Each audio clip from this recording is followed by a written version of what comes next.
Morning, this is Norma Cowie, and once more welcoming you to my Wednesday Norma Talks.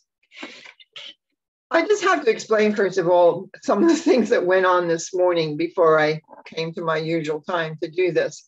And I have to give thanks to the people that come into my Zoom room where I record this and support me, because it's very helpful to have that pre-chat that we do. And if you ever want to join me on that pre-chat and after chat of my talk, you're very welcome to ask me for the link.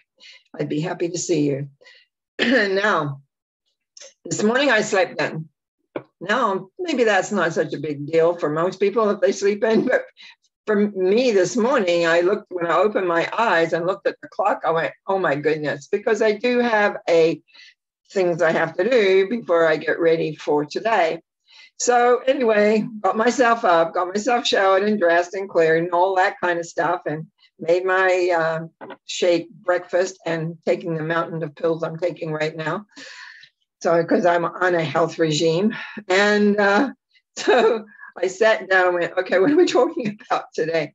But really what I wanted to kind of is a potpourri of things today. And by the way, as one of my dear friends let me know, this is a day of prayer. I will touch into that a little bit later, but I wanted to explain. So I sit down at my computer now, and I'm getting things organized. And all of a sudden, I realized yesterday when I'm pulling a cord that I needed to pull for something else, I had a mess of cords, absolute mess. Now, if you've ever had mess of cords and you have no idea what it is, the best thing is, at least I've always found, is just to put everything apart, sort it all out, and begin again. And as I was untangling this mess of cords, I was thinking how often in life our lives get messed up. How often maybe entanglements with people or entanglements with things that you need doing. You know, I live on the scheduling of what I have to do between clients and my own life and friends and things that need to be taken care of.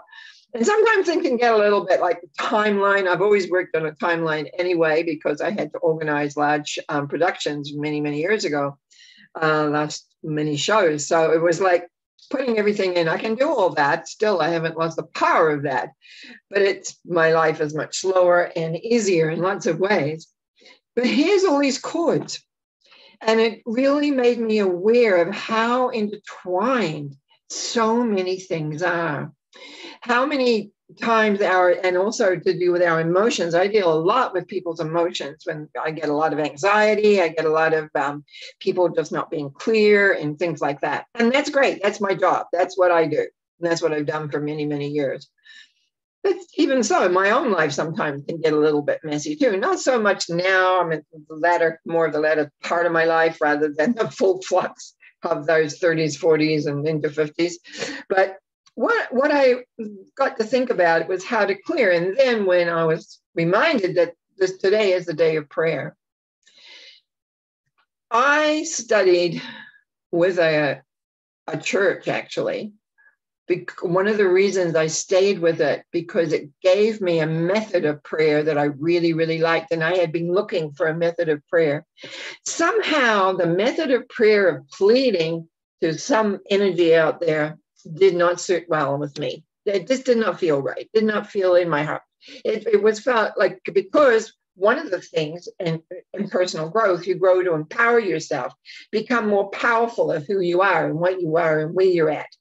And then all of a sudden, when the old way I was taught, please give me this, please give me that, whatever. And it did not sit well with me as I matured and grew as time went on.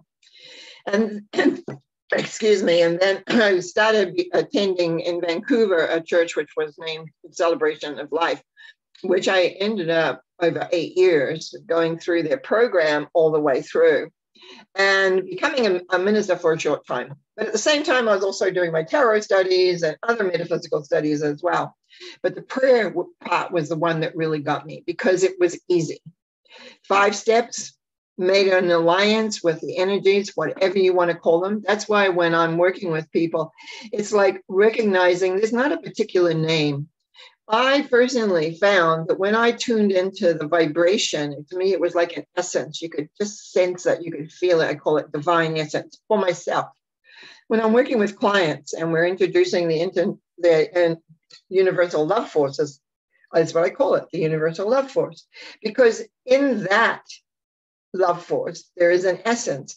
So how do you pray to this force of life that is there to support you, not to judge you, not to make condemnations, not to restrict you in any way, shape, or form, but to respond to you? And that is the big difference that I found when I was being raised, and I went to a regular, actually a couple of different kinds of churches, but, it was never really about empowering you, never about co-creating with a force. It was about pleading and asking and trusting and almost like praying that, please give me this. Well, that's not empowering you at all. That's not giving you any sense of power. It's like somehow this other hand had a way in which, if you were lucky, you might get what you want. But when you begin to assume responsibility for yourself, when you begin to really know, okay, what am I really thinking? What am I putting out? What am I in a way wanting in my life? What am I choosing? You can choose to have, like all my cords this morning, a big mess. And how do you sort that out? We've all had, if we've lived a little while, we've all had big messes at one time or another. Like, what am I supposed to do with this? And the simple thing is untie it. Just untie it. Now, I do have a story that's come into my mind. When I was 30, I had an altercation, big altercation, with my then husband, 30 years old. And my psychic impressions come sometimes at the funniest time. And I was looking at what was going on here. I was not happy with what was happening. I was not happy with what was going on. I'm not a fighter per se. I'm not a confrontationalist, but I was like not happy with what was going on. And all of a sudden I was showing this big ball of barbed wire. Now I come from New Zealand where I have a lot of farming relatives. So I knew what barbed wire was. And I was like, I'm looking at this big bowl of barbed wire. And I thought, my first thought was, how do I untangle that? Had no idea. So this came to me, and I had not heard of this saying then. Now it's quite common. Today is the first day of the rest of your life. I don't remember ever hearing it before that, but the thought came into my head.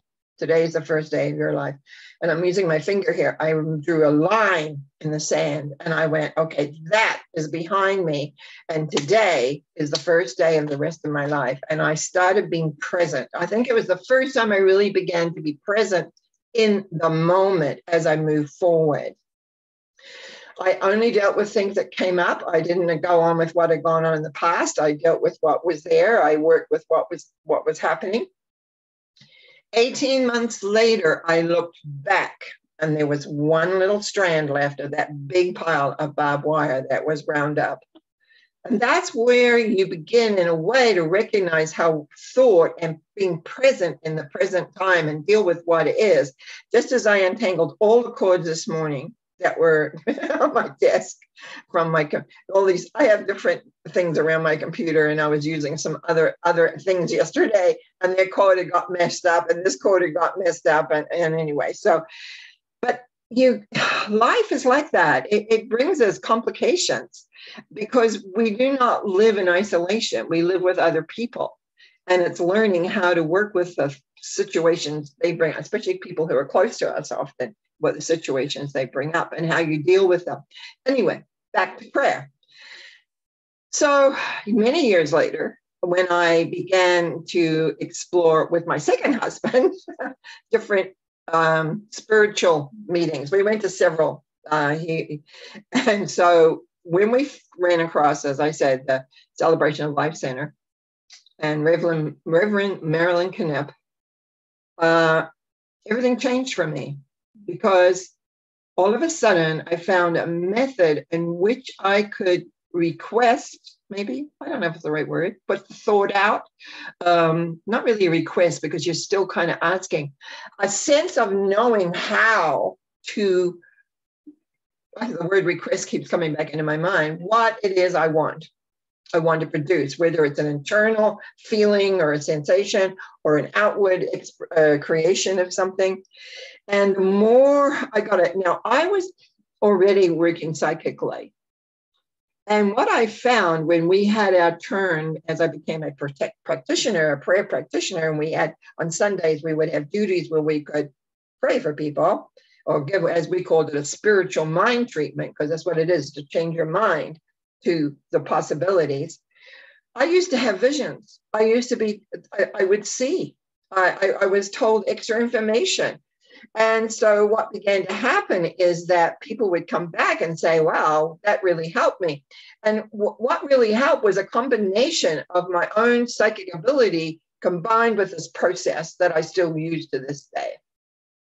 I still use it personally, and I still work with it. And it aids to have that co-creation of life, that co-creation of awareness, that co-creation of being. And so that when you have a mess in your life, you can at least step back and begin to co-create how you want things to be.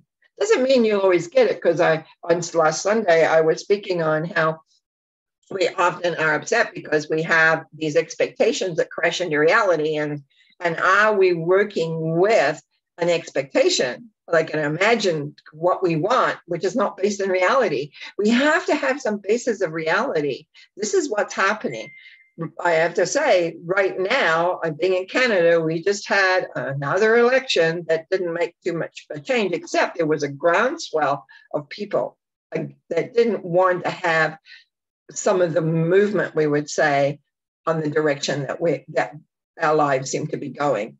And so how do we need to accept that? But so what do we pray for in this day of prayer? Strength, sense of purpose, a direction of what we ourselves need to hold. The more people that hold a concept, say, for instance, having freedom, having a sense of freedom of movement, freedom of going for everyone, not just for a few, but for everyone, can affect the consciousness. And that is what a lot of people don't realize, that prayer deals with consciousness. You can sit, like I used to do as a kid, God, please give me this. Well, I didn't even know what I was asking for half the time. But there was no emotional connection. We must have an emotional connection. We must be aware that this force that exists there, that has no judgment on what it is you ask for, doesn't. And that's why a lot of us sit on judgment of others. Oh, that's bad. That's good. Oh, that's good. Oh, that's nice. Oh, that's terrible. But the energy that we work with, that creates, does not have judgment. Where it gets its direction from is first the clarity of thought and the emotional impact. So people wonder why sometimes what they may consider as evil or nasty or bad people, how come they get to create? Because, man, they believe in what they're doing. They believe it 110%. And they are forceful in their thinking, and they're forceful in what they're wanting to create. There is no different thing. Very often, many of us kind of, maybe, oh, that'd be nice. And unfortunately, the universal force, which has no judgment of whatever, said, oh, this person here really wants this here. And that is where a lot of confusion starts, is the non-awareness of how powerful the energy is in responding to those that have strong emotional awareness, because it gives the thought power. And I've spoken on this several times. You have a thought, but what power do you put behind it? The power that you put behind it, you might say the power is what the universe goes, oh, this is what that person wants. We do not truly understand universal love, because we're trained from young from right, that there is right and there's wrong, that this is bad or this is good. We live in a duality world.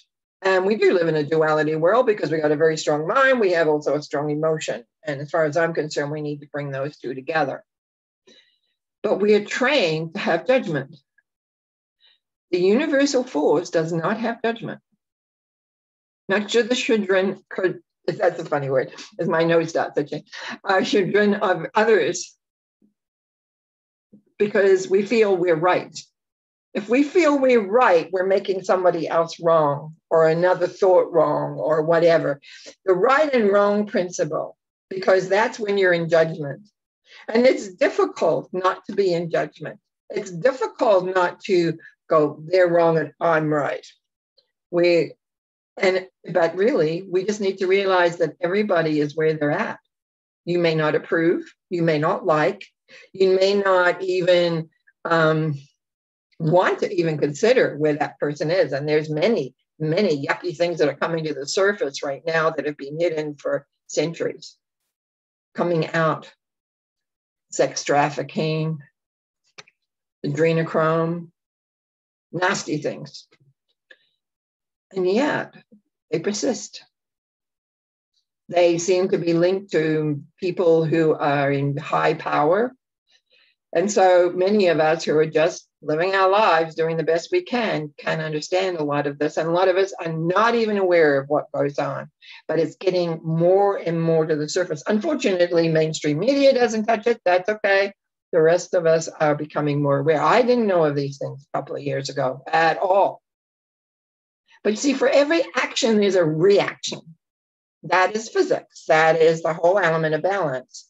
And so as we become more aware, what we need to do is to be able to assess and recognize that even though we don't have a judgment, I had that mixed up. Even though we judge, the universal law does not necessarily judge, but there is a right, wrong balancing, because that law, that beautiful essence really wants to support humans to be the best that they can be.